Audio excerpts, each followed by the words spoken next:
Corporación Inmanente. Corporación Inmanente. Presencia internacional en medios.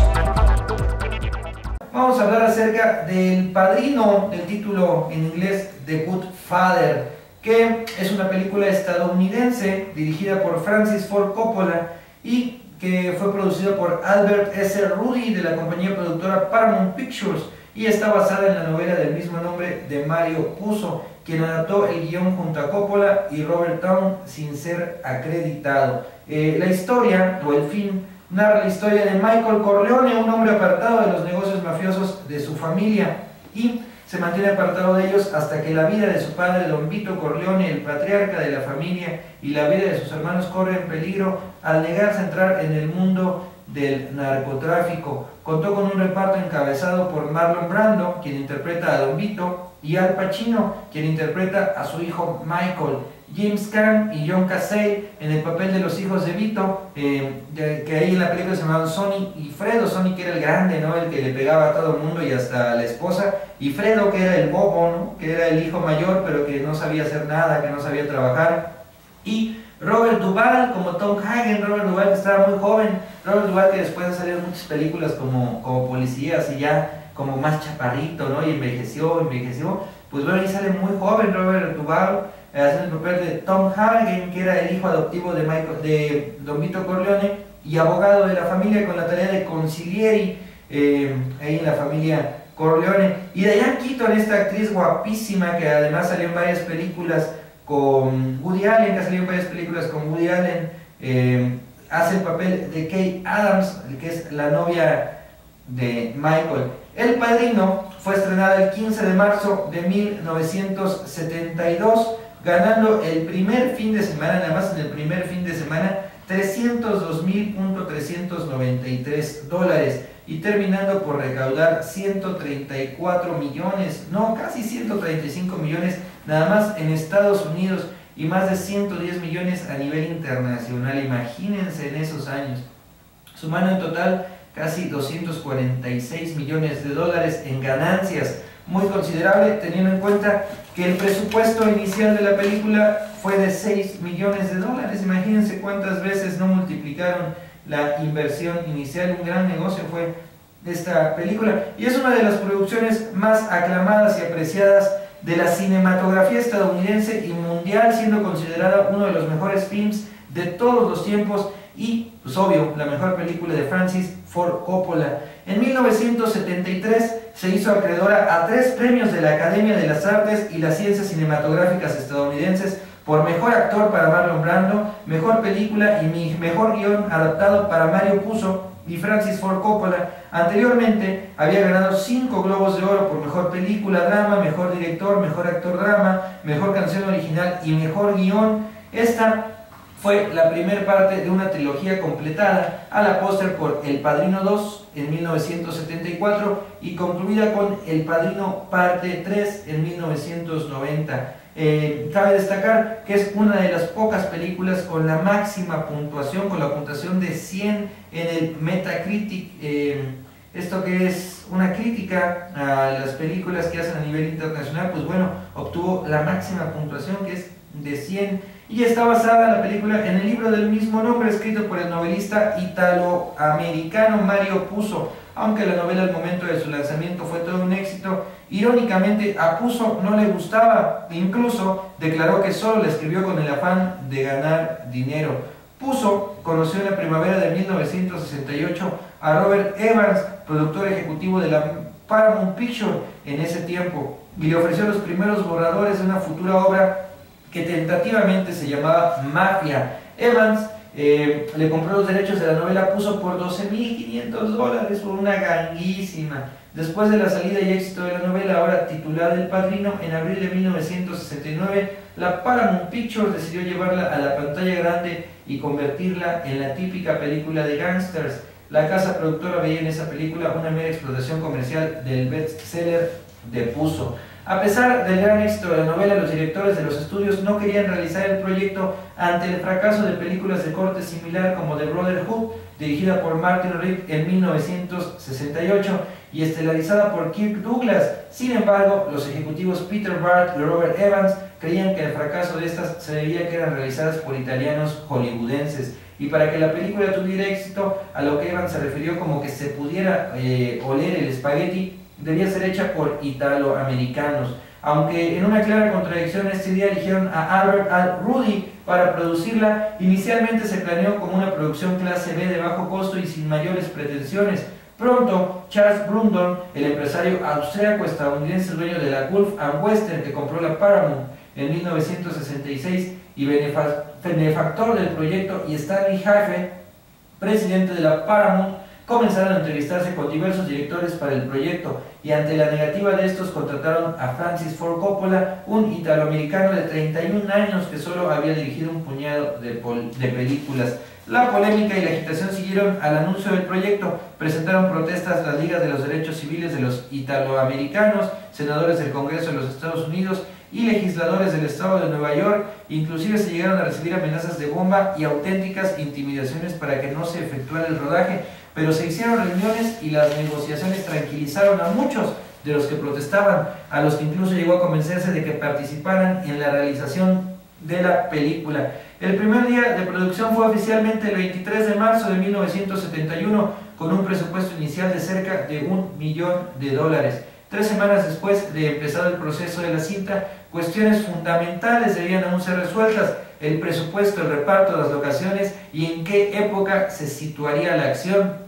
El director solicitó a la compañía 80 días para filmar la película, cosa a la que accedieron, y el estudio le otorgó 83, o sea, 3 días más, aunque solo se emplearon 77. En pleno desarrollo conceptual, los problemas entre los ejecutivos y el novato director salieron a flote. Coppola quería ser fiel a la novela, haciéndola de época y filmándola en Nueva York, lo que al final se elevó considerablemente todo el costo del diseño de producción y llevó a la Paramount a gastar 6 veces más de lo esperado, esto aproximadamente $6.2 millones. Cuando se comenzó a rodar la película, los problemas no disminuyeron. Se vinculó a la filmación con la mafia y se acusó de que pedían colaboraciones como técnicos consultores. La polémica se incrementó cuando el papel de Luca Brasi le fue otorgado a Lenny Montana, un exluchador que durante un tiempo se le vinculó con la familia Columbo. Mientras tanto, en el interior de los sets, Gordon Willis tenía diferencias constantes con Francis Ford, criticando su poca experiencia en el plano. De este personaje del que hablan, de Luca Brasi, es un personaje que muere, de hecho, en la primera película, cuando intentan matar a Don Vito Corleone, y luego Michael se quiere vengar, entonces lo mandan a hablar con el gángster ese que quería hacerlos entrar en el negocio del narcotráfico, y ahí mismo lo matan, la ahorcan a Luca Brasi, un hombre muy muy grande, pero que tiene un papel esencial y que al parecer tenía un papel más grande, ¿no? En el libro, vaya, tiene un papel más amplio, pero para la película lo recortaron su participación. Y las escenas rodadas en la casa de los Corleone, que se ubicaba en Long Beach, se filmaron en Staten Island. Los vecinos de Long Island se negaron a participar en la película, afirmando que esta glorificaba a la mafia. La escena en la que es asesinado Sonny se filmó en un aeródromo desierto de Long Island. Se fabricó una caseta de peaje de los años 40 y se colocó un cartel detrás de este, no solo para ambientar, sino para ocultar un complejo de edificios que se encontraban cerca del lugar de filmación. Para los que no han visto la película, Sonny era el hermano del medio, bueno, ¿no? Era Michael, luego Sonny, luego la hermana Connie, y luego seguía el más grande, que era, ¿cómo se llamaba el más grande? Fredo era el más grande ahí en la historia, en la película. Y bueno, a él lo asesinan, ¿no? Le arman una emboscada también después de que intentan asesinar a Vito Corleone, y al parecer el esposo de Connie estaba involucrado con estos tipos, con estos gángsters que querían involucrados en el negocio del narcotráfico. Entonces le pega a Connie, sabía que Sonny iba a ir corriendo a defender a la hermana, y en la caseta pues lo estaban esperando unos pistoleros y lo dejaron como coladera, ¿no? Y ahí muere Sonny, que tiene un papel muy interesante también. En la película era principalmente el que dirigía casi todas las operaciones, ¿no? Porque Don Vito Corleone ya estaba grande, ya estaba pues viejo, ¿no? Y para asegurarse que fueran incluidos todos los eventos principales de la novela, se optó por arrancar las hojas de cada uno de los hechos principales del libro y pegarlos en cuadernos de notas. Además, en cada una de ellas se realizaron anotaciones en los márgenes. A diferencia de lo que ocurre en la novela, el director y el novelista no permitieron dar saltos en el tiempo, como sucede a menudo en el libro, y retomar parte de lo ya contado como un personaje, al contarlo desde el punto de vista de otros personajes y en otras circunstancias. Esto no pudo ofrecer al espectador los antecedentes de los personajes y por lo tanto no se expusieron algunas motivaciones que impulsan a los personajes a actuar como lo hacen. Además, Coppola redujo las tramas secundarias y acortó visiblemente el desarrollo de algunos personajes secundarios. En este caso, bueno, como hablaba yo ya de Luca Brasi, que era el sicario de la familia, o el del cantante melódico en crisis, Johnny Fontane, que se ha interpretado como un trasunto de Frank Sinatra, ¿no? Como si fuera él de Frank Sinatra, porque en la historia de Frank Sinatra se cuenta también esto, que estuvo apoyado por las familias, ¿no? Las familias italoamericanas de esos tiempos, que entonces era como una parodia de Frank Sinatra, John Fontane, que tiene más protagonismo en el libro, haciendo que el espectador solo centre su atención en la familia.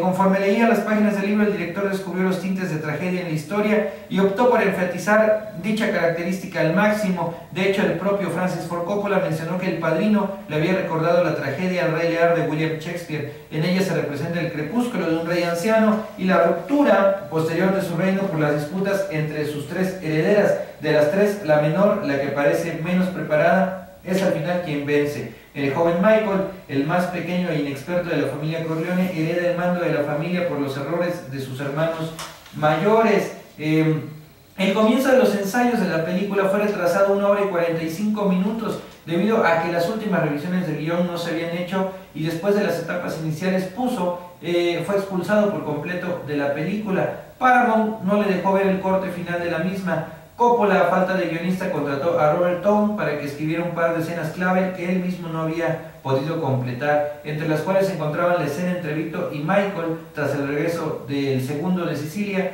y la escena en que Michael planea la muerte del capitán de policía McCluskey, este policía que en una de las escenas, cuando Michael está cuidando a su papá en el hospital después de ser atentado, llega y le da un bofetón, ¿no? Pero también estaba metido con estos gángsters que querían meterlos al narcotráfico, y después pues Michael lo mata, ¿no? Junto al narcotraficante. Ahorita les voy a decir el nombre, no me acuerdo de él, pero por aquí debe de venir el dato de este narcotraficante que los... Y de ahí empieza a desarrollarse toda la historia, ¿no? En la película llega también el John Fontane, interpretado por Al Martino, este músico que era como una parodia de Frank Sinatra. Llegan más personas ahí a ver a Don Vito. De ahí mandan a Tom Hagen